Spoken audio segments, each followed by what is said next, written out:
잠언 22장 6절부터 10절 말씀까지입니다. 마땅히 행할 길을 아이에게 가르치라. 그리하면 늙어도 그것을 떠나지 아니하리라. 부자는 가난한 자를 주관하고 빚진 자는 채주의 종이 되느니 악을 뿌리는 자는 재앙을 거두리니 그 분노의 기세가 쇠하리라. 선한 눈을 가진 자는 복을 받으리니 이는 양식을 가난한 자에게 주니라. 거만한 자를 쫓아내면 다툼이 쉬고 싸움과 수욕이 그치느니라. 우리 신앙생활은 자손을 생각하는 지혜를 가질 수 있어야 합니다. 부모의 영적 생활이 자손에게 영향을 미치는 것은 지극히 당연한 것이고 또 그렇게 반드시 되어야 하는 것이죠. 부모 세대의 삶이 다르고 자손들의 삶이 다르다 할지라도 영적 생활은 자손들에게 그 영향력을 반드시 미칠 줄 알아야 됩니다. 그래서 자손들의 앞날을 위해 늘 기도해야 되고 또 그들을 주의 말씀과 관계로 양육함으로써 우리 자손들의 앞날이 또 그들의 일생이 하나님의 말씀에 사로잡혀야 되고 또 하나님을 섬기기에 부족함이 없도록 그렇게 만들 수 있어야 한다 하는 것이지요. 그렇기 때문에 오늘 본문에도 가르치라 하고 말했습니다. 마땅히 행할 길을 아이에게 가르치라 그랬어요. 그러니까 이 가르치란 말이 좁히란 뜻이거든요.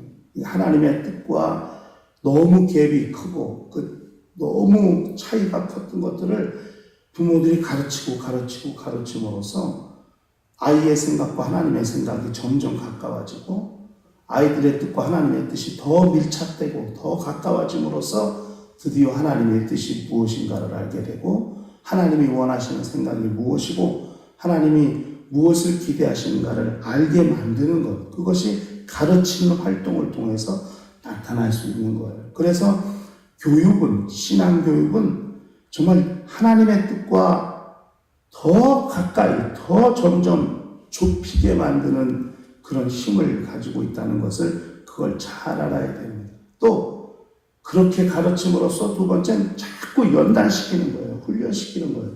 한 번 말해서 안 들으면 두 번, 세 번, 네 번 계속 가르침으로써 하나님의 뜻대로 사는 것이 체질이 되도록 만드는 겁니다. 그렇게 해야만 그들의 삶을 그렇게 경영할 수 있다 하는 것이죠. 그렇게 아이에게 가르치라 하는 거예요. 그런데 가르치는 것이 한 4가지 정도를 오늘 본문에선 말씀하고 있습니다. 첫째는 7절에 가니까 부자는 가난한 자를 주관하고 빚진 자는 채주의 종이 되느니라. 맞는 말입니다. 그러나 지금 솔로몬이 여기다 기록하고 있는 이 말씀의 본뜻은 재물로 사람을 구속하지 마라 하는 것입니다. 그러니까 솔로몬이 바라본 재물의 죄악상입니다. 돈 때문에 돈만 가지고 있으면 마음대로 할 수 있고 사람도 부릴 수 있고 사람도 구속할 수 있고 이런 재물이 가지고 있는 단점을 보았다 하는 것이죠. 재물을 통해 사람을 살리고 사람을 위해 사용되면 좋을 텐데 그 사람을 주관하고 지배하고 다스리려고 하고 이렇게 하지는 않아야 한다 하는 것이 아마 이 7절 말씀이 가지고 있는 것 같고 솔로몬은 그것을 기록함으로써 부모된 자들이 자손들에게 재물을 어떻게 다루고 사용해야 되는가를 알게 된다고 기록하고 있다고 볼 수 있겠습니다. 그 다음에 8절에 가니까 악을 뿌리는 자는 재앙을 거둔다 했어요. 악을 뿌리지 말라. 뭘 가르쳐야 되느냐? 첫째는 재물을 가지고 사람을 함부로 다루려고 하지 마라를 가르쳐야 되고 두 번째는 악을 뿌리지 마라 하는 거죠. 왜? 재앙을 거두게 된다 하는 거예요. 거두단 말이 추수하다는 말입니다. 이삭을 베다는 뜻이에요. 이삭, 벼에 이삭을 베고 밀에 이삭을 베고 보리에 이삭을 베듯이 추수하단 말이 이삭을 베는 건데 뭘 추수하느냐 이거예요. 뭘 거두게 되느냐예요. 그러니까 이 거두다는 뜻이 고통, 괴로움, 슬픔, 낙심, 괴롭히다, 고통을 주다, 낙심케 하다, 슬프게 하다 이런 뜻이거든요. 결국 제 악을 뿌리는 것은 남의 괴로움을 추수하게 되고 남의 슬픔을 추수하게 되고 남의 낙심과 좌절과 절망을 거두게 된다는 거예요. 그렇기 때문에 악을 뿌리지 마라. 재앙을 거두게 된다. 이렇게 성경은 말씀하고 있습니다. 세 번째는 9절에 가니까 선한 눈을 가진 자는 복을 받으리니 선한 눈을 가져야 한다는 것을 그걸 알게 해야 된다 하는 것이죠. 그것은 가난한 자를 선대하는 것을 통해서 나타나게 되는데 눈빛이 사람의 눈이 선한 눈, 그 눈빛 자체가 선한 눈빛을 가질 줄 알아야 한다는 거예요. 눈으로 말할 수 있거든요. 그런데 그 눈빛이 예사롭지 않은 사람들이 있어요. 눈빛이 벌써 다른 사람들이 있어요. 악기가 가득, 이런 혈기가 가득할 뿐 아니라 그렇게 그 눈으로 벌써 그 눈 안에 죄를 담고 있고 그런 죄악을 담고 있는 그런 눈들이 있습니다. 그런 것들을 포기하고 정말 하나님이 베푸신 은혜를 자비를 생각하고 그렇게 자기가 하나님의 은혜를 받은 사람이라면 다른 사람을 바라볼 때도 하나님께서 우리에게 베푸신 은혜를 통해서 그 세상을 바라보고 그 영혼들을 바라볼 수 있는 눈빛이 필요하다는 거예요. 그래서 눈만 바라봐도 이 사람이 나를 어떻게 생각하는지를 알 수 있도록 그렇게 눈으로 그래야 하나님의 복을 얻는다고 성경은 그렇게 말씀하고 있습니다. 10절에 가니까 거만한 자를 쫓아내면 다툼이 쉬고 그랬어요. 거만하지 마라. 거만은 다 쫓아내야 한다.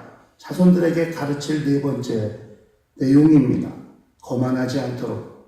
그것은 결국 남을 비웃거나 조롱하거나 무시하거나 자기를 높이는 거거든요. 잘난 체 하면서 자기를 남보다 낮게 여기고 그렇게 남들을 우습게 여기고 무시하는 그런 모습을 버릴 수 있도록. 그런 성격은 결코 인생이 살아가는 데 있어서 유익하지 못하다는 거예요. 이것이 성경이 말하고 있는 것입니다. 그러므로 하나님 앞에서 자기가 겸손해야 되고 늘 하나님의 말씀 앞에 복종하고 순종하며 그렇게 하나님의 말씀 앞에 자기를 비춰보는 사람이라면 세상 가운데서도 그렇게 남을 무시하거나 하대하는 일을 하지 않을 것이다 하는 것이죠. 그러므로 이 세상을 살아갈 때 사람과의 관계 속에서 어떠한 모습을 가질 것이냐 거만하지 마라 하는 것입니다. 그 다음에 사람과의 관계 속에서 선한 눈을 가지라 그렇게 말합니다.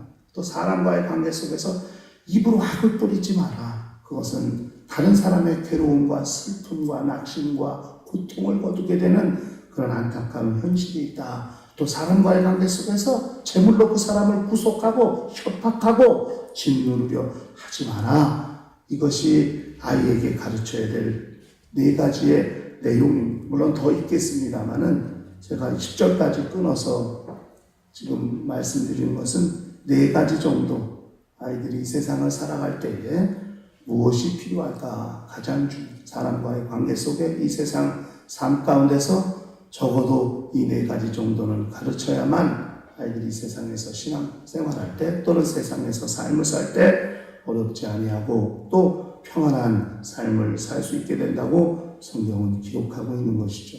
그러므로 우리 신앙생활은 자손들에게 우리가 무엇을 가르칠 것인가를 고민할 필요가 있어요. 세상에 훌륭한 지식, 훌륭한 교육이 많이 있습니다. 그것만 가르치고 끝낼 것인지 그것이 아니라 사람의 영혼을 관리하고 사람의 영적 생활을 또 잘 할 수 있게 하는 하나님의 말씀을 근본으로 해서 성경에 나타난 여러 가지 지혜들이 많으니까 그것들을 자손들에게 양육함으로써 이 세상을 살 때에 하나님과의 관계도 형통하고 성공한 자들 또 세상 가운데서 사람과의 관계도 형통하고 성공한 자들이 되게 해야 하는 것 이것이 부모들이 가져야 될 관심사라는 것을 기억할 필요가 있습니다. 그러므로 신앙생활은 자손들을 위하고 그 사람들의 삶을 생각하는 지혜를 가질 수 있을 때에 신앙생활이 나만 성공하는 것이 아니라 내 자손들에게서도 성공한 삶으로 나타난다는 것을 기억하시고 일평생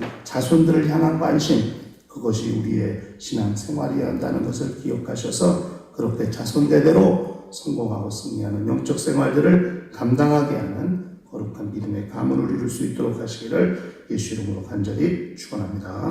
다 같이 통성으로 기도하십시다.